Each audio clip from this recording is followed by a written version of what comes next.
For more on the legacy of Jimmy Carter, we want to bring in Allan Lichtman. He's a distinguished history professor at American University, and we also want to bring in Ambassador Marc Ginsberg, the former White House Middle East advisor under a former president. Thank you so much to you both for being here with us. Allan, let me just start with you and talk to us a little bit more about President Jimmy Carter's legacy. We just had Jennifer reporting on some of his policies, everything from the Fed and then to energy to education. But walk us through just how some of those policies helped shape the American economy today. You know, we hear a lot about evangelical Christianity today. Donald Trump claims to represent that group. Jimmy Carter lived his evangelical Christianity. He was the most devout president we've ever had, and his spirituality affected everything he did. And it was in a very positive, not kind of a negative us versus them attacking mode. He lived a exemplary moral life, and he dedicated himself to helping others, particularly the needy, the sojourner, the stranger, those in need of help. And he tried to model his presidency and his post-presidency on those humanitarian values. He moved us towards energy conservation. You mentioned he was instrumental in probably the most important Middle East treaty of recent times, the Camp David Accords that made peace between Egypt and Israel. He tried to pursue a human rights policy abroad.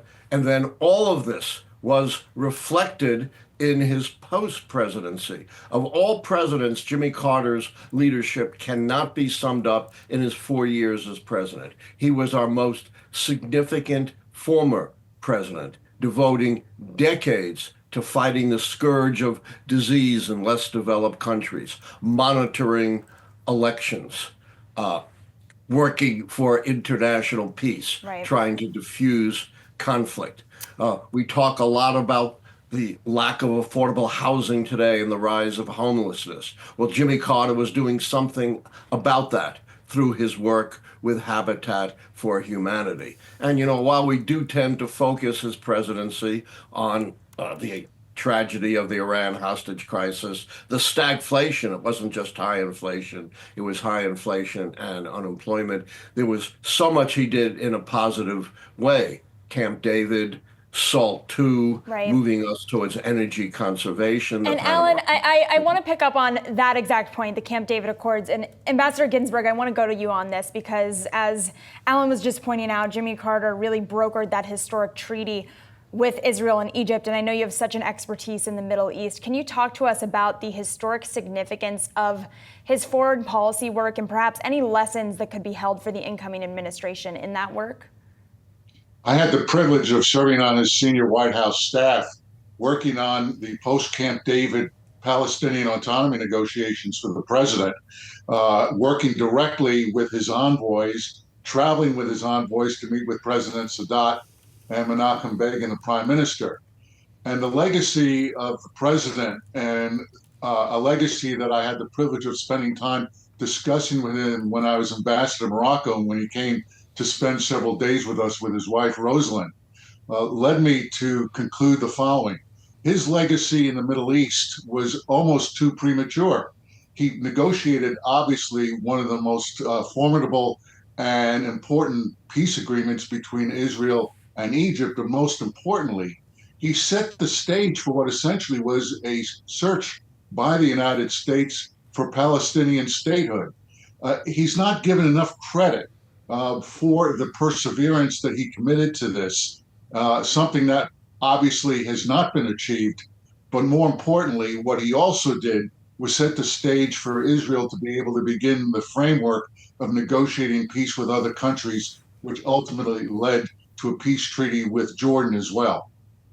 And Allan, also his legacy extends far beyond the White House. A lot of times when you think of Jimmy Carter, obviously you think of the 4 years that he spent inside Washington, D.C. But talk to us just about how effective he was post-presidency in some of his humanitarian efforts and the impact that that still has, obviously, to this day. I'll give you a perfect example. When I was in Morocco as ambassador, he and Rosalind came back and stopped over after spending weeks trying to eradicate the guinea worm disease in Africa. I mean, his work for Habitat for Humanity is obviously something that the American people know most about. But what they probably don't know as much about is his commitment to eradicate diseases in Africa. And he spent an enormous amount of time in Africa as well as in other impoverished countries around the world, almost leading the framework for what essentially became the mission of the Gates Foundation. So the Carter Foundation essentially brought remedies, vaccines, doctors to help begin the framework of eradicating some of the worst diseases in Africa among children. Allan, I want to go back to you on something that you mentioned, and that was stagflation and the historic inflation that occurred under the Carter presidency.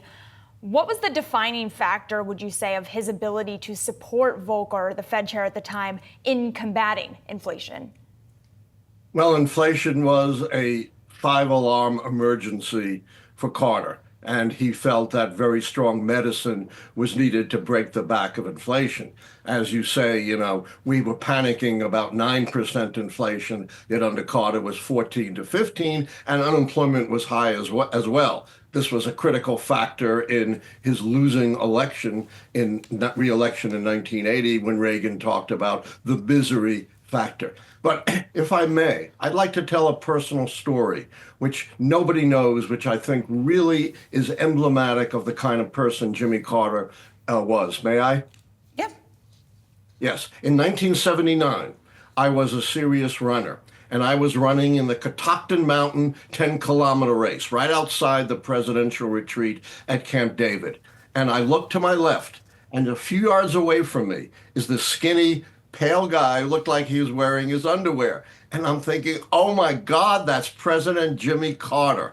I can run with Jimmy Carter. But I decided, no, I want to win the race. I didn't, but I did okay. I'm going to run on my own. That was the infamous race in which Jimmy Carter collapsed. And that was big national news, emblematic supposedly of a collapsing presidency. It wasn't all that surprising. It was the hardest race I was ever in. 5K down and then 5K straight up the mountain. But here's the real story that nobody knows.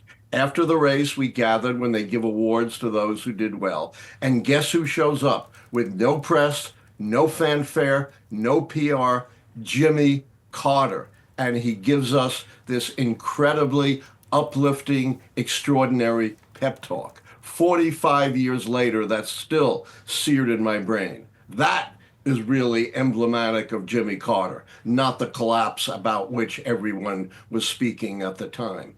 And we hear all these pious words from these politicians about what an extraordinary person he was, how he lived and represented his faith. But all of those words will be meaningless unless we take to heart what President Biden said. Judge Carter not by his words, but by his deeds. We need to take to heart his deeds and internalize some degree of Jimmy Carter in ourselves to try to combat the polarized, toxic politics of our own time that Jimmy Carter, was just the opposite of representing. Unless we can turn these pious words about Carter into deeds and into representing Jimmy Carter in our own time, it's all going to be wasted. Yeah, and Allan, thank you so much for sharing that personal story. It just really gives us a better picture and better idea, obviously, of who Jimmy Carter was as a person. Ambassador Marc, as we do wrap up this conversation, I want to bring it back to foreign policy, just given the role that you played within the Carter administration and also just where things are today. When it comes to the current policies right now on energy, on foreign oil, we know obviously Carter really emphasized dependence here, less dependence, reducing our dependence on foreign oil. How did his policies really influence strategies that you're seeing play out today in the Middle East and beyond, and what that tells us about our energy independence going forward? Well, it's interesting because obviously there was, after the peace agreement between Israel and Egypt, one would have hoped that that would have led to what essentially, and if you go all the way forward to what President-elect Trump tried to accomplish, which is to consummate peace between Israel and all Arab Sunni states, including under the Abraham Accords. Jimmy Carter started this process but he had a willing partner who unfortunately gave his life, that is Anwar Sadat, for signing that peace agreement with Israel. And when you look at the Arab world and you look at the legacy that he left behind, he's not given enough credit in the Arab world. And frankly, his efforts to push for a Palestinian homeland after the Camp David negotiations soured his relationship with the then Israeli Prime Minister Menachem Begin. So Jimmy Carter, regrettably, is not remembered historically very favorably, believe it or not, inside Israel because of his efforts to push for a Palestinian homeland. But just moving the globe for a second, I mean, he helped solidify the relationship between the United States and China. And at the time, under Deng Xiaoping, he managed to, in effect, create an era of great goodwill between the United States and China. Obviously, something that is lacking right now.